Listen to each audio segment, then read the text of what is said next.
Los que pisan el umbral de la vida se juntan hoy para dar una lección a los que se acercan a las puertas del sepulcro. La fiesta que presenciamos tiene mucho de patriotismo y algo de ironía. El niño quiere rescatar con el oro lo que el hombre no supo defender con el hierro. Los viejos deben temblar ante los niños, porque la generación que se levanta es siempre acusadora y juez de la generación que desciende. De aquí, de estos grupos alegres y bulliciosos, saldrá el pensador austero y taciturno. De aquí, el poeta que fulmine las estrofas de acero retemplado. De aquí, el historiador que marque la frente del culpable con un sello de indeleble ignominia.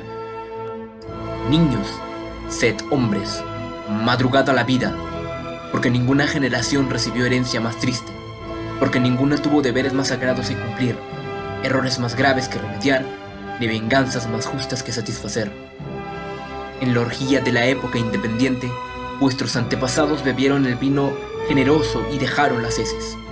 Siendo superiores a vuestros padres, tendréis derecho para escribir el bochornoso epitafio de una generación que se va, manchada con la guerra civil de medio siglo, con la quiebra fraudulenta y con la mutilación del territorio nacional.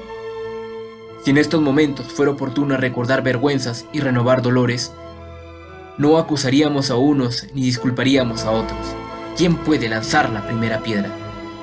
La mano brutal de Chile despedazó nuestra carne y machacó nuestros huesos. Pero los verdaderos vencedores, las armas del enemigo, fueron nuestra ignorancia y nuestro espíritu de servidumbre. De esta manera, damos inicio al cuarto capítulo del libro de la historia de la corrupción en el Perú, y es que debía ser con nada más y nada menos que con Manuel González Prada, quien con tan solo la pequeña fracción citada puede resumir las causas de la pérdida de la Guerra del Pacífico. Además de que González Prada sería testigo vivencial de personajes como Miguel Iglesias, Nicolás de Piérola y Andrés Avelino Cáceres, quienes terminarían gobernando el Perú tras la pérdida de la Guerra del Pacífico. Y luego, después de ellos, los descendientes de antiguos personajes que ya hemos visto en videos anteriores. Por ello, primero hablaremos de Miguel Iglesias, quien, tras la pérdida con Chile, firmó el Tratado de Ancón, cediendo de esta forma territorio del sur peruano a las tropas invasoras. Lo que no es muy bien sabido para la persona de a pie es que fue muy cercano a Nicolás de Piérola. ¿Y qué de malo puede tener esto? Pues si han prestado atención a los puntos que realicé, que les mostré en el video pasado, ser aliado de Piérola era ser aliado de Dreyfus, algo que le sería de ayuda tras haber firmado el Tratado de Ancón, porque de forma categórica significó el fin de su vida política. Y por supuesto, cuando llegó el momento de que fuera sustituido por las fuerzas de Cáceres, porque sí, Cáceres tomó el poder después de Iglesias, aquel se refugió, y estamos hablando aquí de Miguel Iglesias, se refugió en París bajo la ayuda humanitaria, entre comillas, por parte de la Casa Dreyfus. A esto se puede sumar el hecho de que Iglesias fue un mero títere para los intereses chilenos, así como que buscó aprovechar la situación para mejorar su economía. Tras la salida de Miguel Iglesias, Cáceres asume el cargo de presidente, razón por la cual uno de sus enemigos jurados, Nicolás de Piérola, se mantiene ausente. Recordemos que años atrás había conseguido escapar del territorio nacional llegando a un acuerdo con las tropas chilenas. Pues bien, esto fue suficiente para esperar de forma paciente su turno para la toma del poder. Mientras tanto, en el gobierno de Cáceres, este se vería envuelto en uno de los sucesos más criticados de la historia, y también criticado por González Prada. Estamos hablando del contrato Grace, y es que, si Piérola e Iglesias se encontraban a favor de Dreyfus, Cáceres terminaría teniendo como apoyo económico a una casa comercial estadounidense. Pero hasta aquí, ¿cuáles fueron las diferencias entre el contrato Dreyfus y el contrato Grace? Para empezar, en el video pasado ya comentábamos que uno de los problemas a vísperas de la Guerra del Pacífico era la firma del contrato con la casa francesa, Dreyfus, y que, de la misma forma, significó otra ventana de oportunidades para la especulación y la corrupción, razón por la cual Dreyfus y sus allegados salieron con una generosa suma de dinero mientras que el Perú luchaba en una guerra perdida. Quedaba claro que no había ni un solo interés en darle un leve respiro al gobierno peruano. Por otro lado, el contrato Grace, si bien significó otro intento por parte de una casa comercial extranjera para obtener ganancias, aquel contrato ayudó de manera significativa al pago de la deuda externa, dando como resultado la mejora del crédito en el extranjero y el comercio de índole privado en el país. A esto se podría sumar el hecho de cómo se veía la firma de este contrato cuando ya se había vivido algo similar con Dreyfus. La gente desconfiaba y a buena razón, al punto de hacerse comparaciones debido a que Henry Meiggs era un personaje cercano a Grace y como ya vimos en el video pasado, Henry Meiggs también era un aliado de, sí, de Dreyfus. Y ya con todo eso se podía intuir lo que vamos repitiendo hasta el cansancio, otra vez la corrupción. Volviendo con Cáceres, pese a ser una de las figuras más importantes de la defensa nacional, su gobierno estuvo lleno de problemas relacionados al antiguo sistema llamado caudillismo, que por si no recuerdas de qué trataba, aquí te dejo la tarjeta. Es así que se relatan casos de personas cercanas al brujo de los Andes que empezaban a cobrar favores debido al hecho que lo apoyaron cuando las cosas no pintaban para nada bien y ni siquiera el gobierno parecía tener intenciones de ayudarlo en plena guerra. Tenían que cobrar favores, pero creo que no es suficiente justificación para lo que terminaron haciendo. Su gobierno terminaría y luego entraría al poder Remigio Morales Bermúdez, abuelo de Francisco Morales Bermúdez, que luego de un tiempo fallecería inesperadamente, razón por la cual Cáceres tomaría el poder, pero de manera abrupta y pasándose por alto la Constitución. Esto hasta 1995, donde Nicolás de Piérola llegaría a Lima para tomar el cargo de presidente. Por ello, ahora es momento de hablar de El Califa, apodo con el que se conocía a Piérola. Para empezar, recordemos que este personaje fue pieza clave como ministro de Hacienda en el gobierno de Balta, para que se firmase el contrato Dreyfus, y luego responsable de encabezar el golpe de Estado contra Mariano Ignacio Prado en plena Guerra del Pacífico. Evidentemente, mientras Mariano Ignacio Prado se encontraba en Europa, disque acelerando los trámites para obtener armas. También el hecho de que Henry Meiggs era otro de sus contactos. Y así seguiría la lista de las cosas que hizo en contra del Perú y un montón de cosas más, como ser responsable de la inacción ante la invasión chilena en Lima, o el hecho de escapar y refugiarse con el dinero obtenido años atrás y ser apoyado por Dreyfus. Un dato sumamente curioso es que el historiador Jorge Basadre, al finalizar su obra acerca de la historia de la República del Perú, le dedica el último apartado de su libro a Piérola, manteniendo una postura en que sus acciones fueron las correctas dadas las situaciones en las que se encontraba el Perú, así como el hecho de magnificar su porte ante tantos años que había pasado en el ámbito político, relacionado más que nada a este enfrentamiento que tenía entre él y las figuras importantes de la época.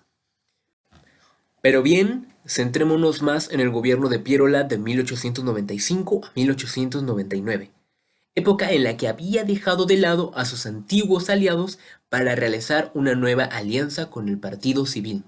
Evidentemente, esto disgustó a sus antiguos colaboradores, razón por la cual Billinghurst, uno de ellos, se empecinó en hablar acerca de los viejos negocios que mantenían, y es que se había mantenido un contacto a través de mucho intercambio de dinero, evidentemente por parte de Billinghurst hacia Piérola, para apoyar así las revueltas que éste realizaba. Recordemos que esto lo hacía constantemente, pero claro, su influencia no duraría para siempre, dado que tras el paso de los años su poder político se vería disminuido. Y es aquí donde otro hombre sería el centro de atención y reemplazo o heredero político de Piérola. Estamos hablando de Augusto B. Leguía. Pero antes hay que hacer una breve mención acerca de los civilistas y su regreso, y es que tras la salida de Cáceres, el partido civil conformado por Manuel Candamo y José Pardo, hijo del expresidente Manuel Pardo asesinado, como ya recordarán en el video anterior, tomarían el poder del Ejecutivo. Esto debido al hecho de que eran hombres con grandes riquezas, así como que contaban con el apoyo de otros terratenientes de la Sierra del Perú. De esta forma aseguraban no solo su posición, sino también su influencia. Si mal no recuerdo, a esta época se le llama la República Aristocrática. Es necesario recalcar que Piérola aún merodeaba por la zona, aunque claro, cada vez con menos influencia y menor impacto en cuanto a sus jugadas. De esta manera, y ya con el paso del tiempo, llegaría Leguía, aquel que se convertiría en el nuevo hombre de una nueva época, el nuevo hombre destinado a controlar el poder político y económico del país. Por tal razón, durante su primer gobierno, de 1909 a 1912, Leguía había demostrado contar con amistades provenientes de Estados Unidos, y esto se debía, según el libro, a su carisma y su buen trabajo administrando las tierras de grandes terratenientes en el Perú, que sin duda lo hicieron codearse de grandes amigos afuera, además de ser influenciado y tal vez motivado por los magnates estadounidenses de inicios del siglo XX. De esta forma, los civilistas irían perdiendo el poder y el control en el Congreso, mientras que Leguía lo iba ganando gracias a sus maniobras políticas. Sin duda tomaba la posición que antes gozaba Pierola en el siglo pasado. Ya a punto de terminar el primer gobierno de Leguía, un viejo personaje regresaría para tomar el poder, Billinghurst, pero solo hasta 1914, que sería destituido por Óscar R. Benavides, con el apoyo de los hermanos Prado Gartechi, que luego uno de ellos sería presidente del Perú. Luego, en el año de 1915, sería electo por segunda vez José Pardo, Partido Civilista, quien terminaría otorgándole a Benavides un puesto diplomático a pesar de las acusaciones que tenía en su contra por la muerte de una persona. Mientras el Partido Civilista regresaba al gobierno, Leguía se mantenía en Inglaterra esperando el momento para iniciar su insurrección. Cabe resaltar que el gobierno de José Pardo no estaba libre de corrupción, que sigue y seguirá siendo un problema que ha echado raíz en el Perú. Ya para 1919, Leguía había encontrado el apoyo necesario para llegar al poder. Esto debido al viejo Cáceres. Sí, volvía el viejo caudillo que se mantenía siempre tras bambalinas, así como el apoyo de otras figuras militares y políticas. Cabe resaltar que fue durante el gobierno de Leguía que este obtuvo su cargo de mariscal. Y aquí ingresaríamos al onceño de Leguía. En simples palabras, aquel gobierno significó la construcción de grandes obras públicas, como anteriormente se habían realizado con Henry Meix, también desde el punto de vista ferroviario. Tal es el caso de encontrarse en vísperas del centenario de la independencia y ubicar grandes monumentos que hasta el día de hoy podemos seguir observando. Por ejemplo, el reloj que se encuentra en el Parque Universitario al frente de la Casona de San Marcos, la fuente china que podemos encontrar en el Parque de la Exposición o el monumento a Manco Cápac que se encuentra en el parque con el mismo nombre en La Victoria. Asimismo, otro de los legados que dejaría Leguía sería el gran problema de la deuda externa que en gran medida sirvió para la construcción de las obras públicas y sin duda para su propio enriquecimiento. Pero claro, hasta la dictadura de Leguía debía terminar, y es que dentro de los problemas también estuvo relacionado la represión hacia los estudiantes universitarios o enemigos políticos. Lo irónico, al final, sería que llegando a su fin tras el crack del 29, Leguía sería destituido de su cargo y apresado en la isla San Lorenzo, el mismo lugar donde mandaban sus detractores. Y desde aquí, pues, como es bien sabido, sería destituido tras un golpe de estado realizado por Luis Sánchez Cerro. Y de esta forma se culmina el capítulo 4 de la historia de la corrupción en el Perú. Les recuerdo también que si recurro a este tipo de videos es por la importancia de este libro. Indispensable para comenzar con la historia del Perú y sobre todo para comprender la realidad del Perú actual. Por tal razón, esto ha sido todo. Se despide el zorro sapiense.